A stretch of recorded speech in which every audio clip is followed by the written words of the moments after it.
সব নবীকে আল্লাহ একটা করে দোয়া দিয়েছেন, নবী দোয়া করলেই কবুল। সব নবীরা ওই দোয়া করে ফেলেছে দুনিয়াতে। বিশ্বনবী বলেন আমি করি নাই, আমি দুনিয়ার বুকে কঠিন বিপদে পড়েও কোনোদিন করি নাই। আমি আমার স্পেশাল দোয়াটা কিয়ামতের দিন আমার গুনাহগার উম্মতকে সুপারিশের জন্য রেখে দিয়েছি।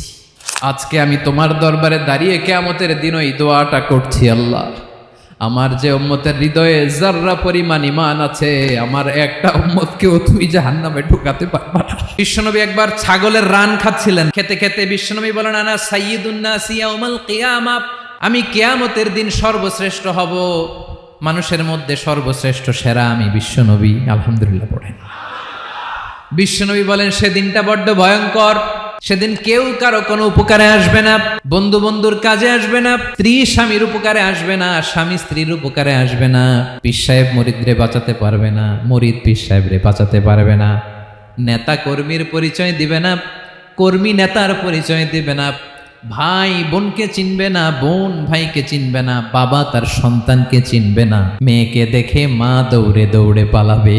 বড্ড ভয়ঙ্কর দিন। বিশ্বনবী বলবেন জমিনটা এখনকার মতো থাকবে না, পুরো জমিনটা সমান হয়ে যাবে, ফ্ল্যাট। এখন তো গোল, তখন ফ্ল্যাট। সবাই এক জমিনের উপরে দাঁড়াবে, সূর্যটা মাথার কাছে চলে আসবে, সূর্যের গরমে মানুষের মাথার মগজ গলে গলে কানের ছিদ্র নাকের ছিদ্র দিয়ে বেয়ে বেয়ে পড়বে। সবাই হয়রান পেরেশান ক্লান্ত শ্রান্ত। মানুষগুলো বলবে বাঁচার কোনো উপায় নাই।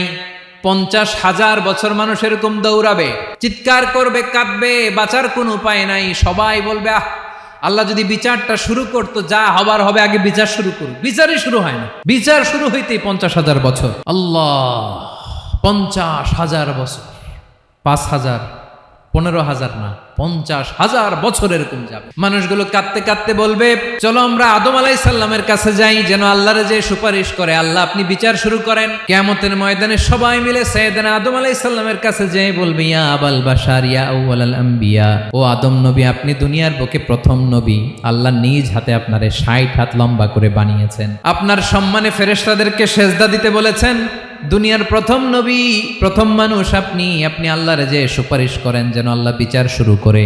আদম আলাইহিস সালাম বলবেন আমি পারবো না, কারণ আল্লাহ আমাকে একটা নিষিদ্ধ গাছের কাছে যেতে নিষেধ করেছিল, আমি ভুল করে এই গাছের ফল খেয়েছি। নাফসি নাফসি, আজকে আমার কি হবে আমি জানি না, আমি বড় লজ্জিত। আমারে যদি আল্লাহ জিজ্ঞেস করে কেন খাইছিলাম, আমার কোনো উত্তর নাই, তোমারে বাঁচামো কেমনে আমি? নবীরা থার করে কাঁপবে সেদিন। আদম আলাইহিস সালাম বলবেন আমি পারবো না, মাফ করো আমাকে, আমি পারবো না, ওই যে ভুল করে গন্ধম খেয়ে ফেলেছি, নিষিদ্ধ গাছের ফল খেয়ে ফেলেছে, আমি বড় লজ্জিত অনুতপ্ত, আমি পারবো না। আজকে আল্লাহ এত রাগান্বিত হয়েছে, আগে কখনো আল্লাহ এত রাগান্বিত হয় নাই, ভবিষ্যতে আল্লাহ কখনো এত রাগান্বিত হবে না, আমি পারবো না। এক কাজ করো, তোমরা নূহ আলাইহিস সালামের কাছে যাও। কোন নবী? লোকেরা এবার পাগলের মতো দৌড়াতে দৌড়াতে আল্লাহর নবী নূহ আলাইহিস সালামের কাছে যেয়ে বলবে ইয়া নবী আল্লাহ নূহ আনতা আউয়ালুর রুসুলি ফিল আরদ, আপনি জমিনে প্রথম রাসূল। আদম আলাইহিস সালাম নবী ছিলেন, রাসূল ছিলেন না, এই দুনিয়ার বুকে প্রথম রাসূল ছিলেন আল্লাহর নবী নূহ আলাইহিস সালাম। সবাই বলবে ও নবী আল্লাহ নূহ, রাসূল আল্লাহ নূহ, আল্লাহ আপনাকে আবদান শাকুরা, শুকর গুজার বান্দা বলে কোরআনে বলেছে। কোরআনে নূহ আলাইহিস সালামের নামেও সূরা আছে না নাই? আপনি আল্লাহর প্রিয় বান্দা, প্রিয় রাসূল।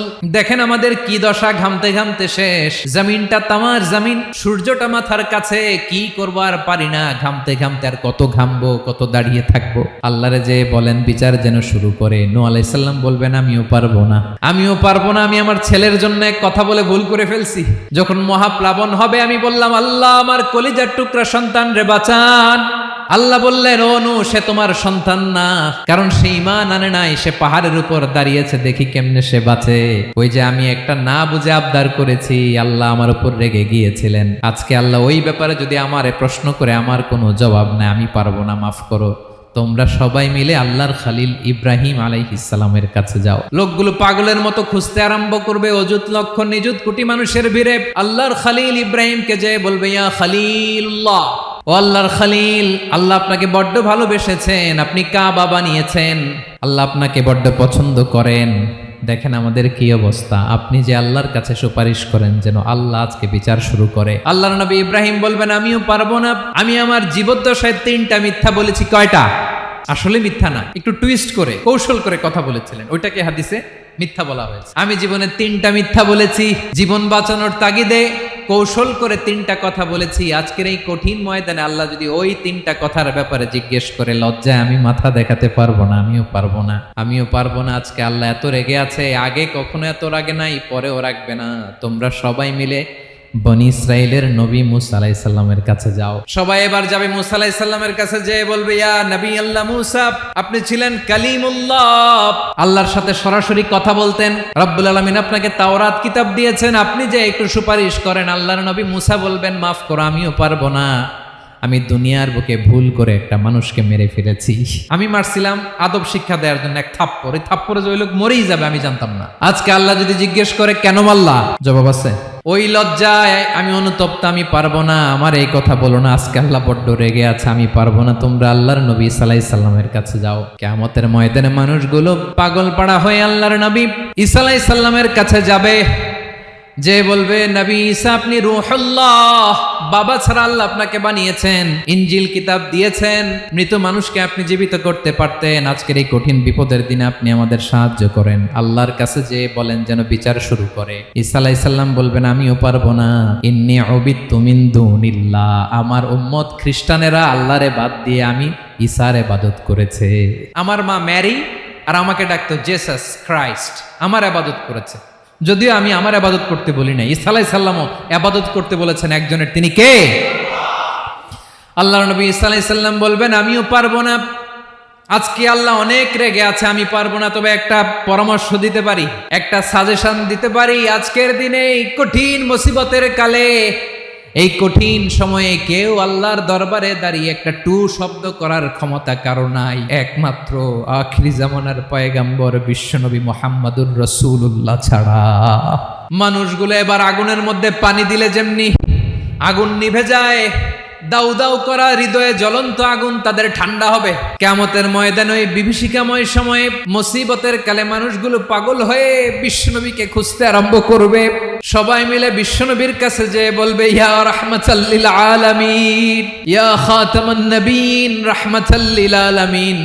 দেখেন আমাদের কি অবস্থা, কি কঠিন বিপদে আমরা আছি, দাঁড়াতে পারি না, সূর্যের আলোতে ঘেমে হয়রান। আজকে কেউ সুপারিশ করতে পারবে না। সব নবীরা অপারগতা স্বীকার করেছে, তারা বলেছে আপনি ছাড়া কেউ নাকি আল্লাহর সামনে দাঁড়াতে পারবেন না, আপনি একটু সুপারিশ করেন। বিশ্বনবী বলবেন, আসো আসো, আজকের দিনে আমি ছাড়া আল্লাহর সামনে কেউ দাঁড়াতে পারবে না। বিশ্বনবী মাকামে মাহমুদে যে আল্লাহু আকবার বলে সিজদায় লুটিয়ে পড়বেন। আল্লাহ রাব্বুল আলামিন বিশ্বনবীকে এমন কিছু চমৎকার শব্দ শিখাবেন, ওই শব্দগুলো দিয়ে আল্লাহর প্রশংসা করে বিশ্বনবী কাঁদতে আরম্ভ করবেন। বিশ্বনবী এমন ভাবে অজর দ্বারায় সিজদায় লুটিয়ে পড়ে কাঁদবেন, রব্বুল আলামিনের রহমতের দরিয়ায় জোশ লেগে যাবে। রব্বুল আলামিন এই দৃশ্য থেকে সহ্য করতে পারবেন না। রব্বুল আলামিন বলবেন, ইয়া মুহাম্মদ ইরফা রাসাক, ও নবী আপনি মাথা তোলেন, মাথা তোলেন, আপনার কান্না আমি সহ্য করতে পারি না। নবী আপনি মাথা তোলেন, সাল তুতা, আজকে আপনি যা চাবেন তাই দেব। নবী আপনি সিজদা থেকে মাথা তুলেন, সাল তুতা। বিশ্বনবী এবার মাথা তুলবেন। যে বিভীষিকাময় সময়ে প্রত্যেক নবী বলেছেন আমি পারবো না, প্রত্যেক নবী বলেছেন নফসি নফসি, আমার কি হবে আমি জানি না, আল্লাহ আমারে বাঁচাও। প্রতিটি নবী বলবে নফসি নফসি, আল্লাহ তুমি আমারে বাঁচাও, আমারে বাঁচাও। বিশ্বনবী মাথা তুলবেন, তুলে বলবেন রব্বি হাবলি উম্মতি, আল্লাহ তুমি আমার গুনাহগার উম্মতকে বাঁচাও। এই দুনিয়ার বুকে রব্বুল আলামিন সব নবীকে একটা করে দাওয়া মুস্তাজাবা দিয়েছেন, মানে যে দোয়া করলে কবুল হয়ে যায় সাথে সাথেই। দাও বিহা, দুনিয়ার সব নবীরা ওই দোয়াটা দুনিয়ায় করে ফেলেছে। সব নবীকে আল্লাহ একটা করে দোয়া দিয়েছেন, নবী দোয়া করলেই কবুল। সব নবীরা ওই দোয়া করে ফেলেছে দুনিয়াতে। বিশ্বনবী বলেন আমি করি নাই।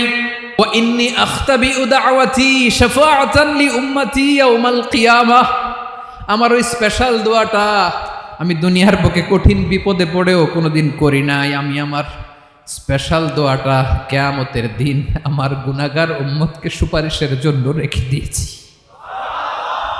আল্লাহ বলবেন নবী ইরফা রাসাক, মাথা তোলেন, আর কাটবেন না। বিশ্বনবী মাথা তুলবেন। আল্লাহ বলবেন সাল তুতা, আপনি যা চাবেন তাই দেব। ওয়াশফা তুশাফা, সুপারিশ করেন, সুপারিশ কবুল করব। বিশ্বনবী বলবেন আল্লাহ ওই স্পেশাল দোয়াটা দুনিয়াতে করি নাই, আজকে আমি তোমার দরবারে দাঁড়িয়ে কিয়ামতের দিন ওই দোয়াটা করছি। আল্লাহ আমার যে উম্মতের হৃদয়ে যাররা পরিমাণ ঈমান আছে, আমার একটা উম্মতকেও তুমি জাহান্নামে ঢুকাতে পারবা না। বিশ্বনবী পাগলের মতো একবার হাউজে কাউসারে যাবেন, একবার সিরাতে যাবেন, একবার পুলসিরাতের দিকে, একবার হাউজে কাউসারের দিকে পাগলের মতো দৌড়াতে থাকবেন, তার কোনো গুনাহগার উম্মত যাতে জাহান্নামে ঢুকে না যায়। সেদিন কেউ সুপারিশ করতে পারবে না বিশ্বনবী ছাড়া। এজন্য 5 নম্বর আল্লাহ বললেন, মান যাল্লাযী ইয়াশফাউ ইনদাহু ইল্লা বিইযনিহি। কার সাহস আছে, কার এত বড় বুকের পাটা কিয়ামতের কঠিন দিন আল্লাহর সামনে দাঁড়িয়ে সুপারিশ করবে? কারো ক্ষমতা নেই, কারো ক্ষমতা নাই। বিশ্বনবী সেদিন সিজদায় পড়ে উম্মতের জন্য কাঁদবেন, সবাই কাঁদবে, নফসি নফসি, আল্লাহ আমারে বাঁচাও, আল্লাহ আমারে বাঁচাও। বিশ্বনবী বলবেন, উম্মতি উম্মতি। বিশ্বনবী আমার জন্য কাঁদবেন, আপনার জন্য কাঁদবেন, আমাদের জন্য সেদিন কেঁদে কেঁদে জাহান্নামের দরজায় দাঁড়িয়ে আমাদেরকে টেনে টেনে জান্নাতে ঢুকাবেন। এজন্য এই বিশ্বনবীর ভালোবাসা যেন আমাদের হৃদয়ে ভরপুর থাকে। আমার ভাইয়েরা, প্রতি শুক্রবার বিশ্বনবীর উপরে বেশি বেশি যেন আমরা দুরূদ পড়ি। আমরা যখন বিশ্বনবীর সালাম দেই, দুরূদ পড়ি, একদল স্পেশাল ফেরেশতা আছে যারা বিশ্বনবীর দুরূদটা নিয়ে সরাসরি বিশ্বনবীর রওজায় যায়, যে বলে অমুকের বেটা অমুক আপনারে সালাম দিয়েছে। বিশ্বনবী নিজ কবরের থেকে নিজেই সালামের উত্তর দেয়। বিশ্বনবীর ভালোবাসা যেন আমাদের হৃদয়ে থাকে, বিশ্বনবীর সুন্নাহ দিয়ে যেন আমাদের জীবনটাকে সাজাই। পারা যাবে ইনশাআল্লাহ। বিশ্বনবীর ভালোবাসা ছাড়া কেউ জান্নাতে ঢুকতে পারবে? বিশ্বনবীর পক্ষে আমরা বলবো, বিশ্বনবীর পক্ষে আমরা লিখব, বিশ্বনবীর জন্য আমরা আমাদের কলিজার রক্ত বিলিয়ে দিব, ঠিক কিনা বলেন? সেদিন বিশ্বনবী ছাড়া কেউ সুপারিশ করতে পারবে না। 5 নম্বর আল্লাহ বললেন, মান যাল্লাযী ইয়াশফাউ ইনদাহু ইল্লা বিইযনি। কে আছে সুপারিশ করবে আল্লাহর সামনে? আর আপনি আপনার বাবার দরবারে যে সেজদা দেন, হ্যাঁ, ইব্রাহিম আলাইহিস সালাম থারথার করে কাঁপবে আর বলবে, নফসি নফসি, আল্লাহ আমারে বাঁচাও। মুসা আলাইহিস সালাম থারথার করে কাঁপবে, আল্লাহ নফসি নফসি, আমারে বাঁচাও। আর আপনি পীরের দরবারে যে সেজদা দেন, কোথায় আছেন আপনি? খবরদার, কেউ বাঁচাতে পারবে না। যাকে ইল্লা, আল্লাহ যাকে অনুমতি দেন, বিশ্বনবীকে দিবেন, নবীদেরকে দিবেন, এরপরে আল্লাহ তার স্পেশাল ওয়ালিদেরকে, মুত্তাকিনদেরকে, শহীদদেরকে, সিলেক্টেড বান্দাদেরকে দিবেন। কিন্তু কাকে দিবেন, কার জন্য দিবেন, দুনিয়ার কেউ জানে না একজন ছাড়া। তিনি কে? আল্লাহর ওয়ালিদেরকে, নেককার লোকদেরকে আল্লাহ সুপারিশের অনুমতি দিবেন। কিন্তু আপনি যারে মানেন, যার পায়ে সেজদায় লুটিয়ে পড়ে থাকেন, তারে যে আল্লাহ দিবেন, এটার কোনো গ্যারান্টি আছে? কথা বলেন। এজন্য জপতে হবে একজনের নাম, আওয়াজ করে বলুন, তিনি কে? Be a part of our vision. Do listen and share the khair.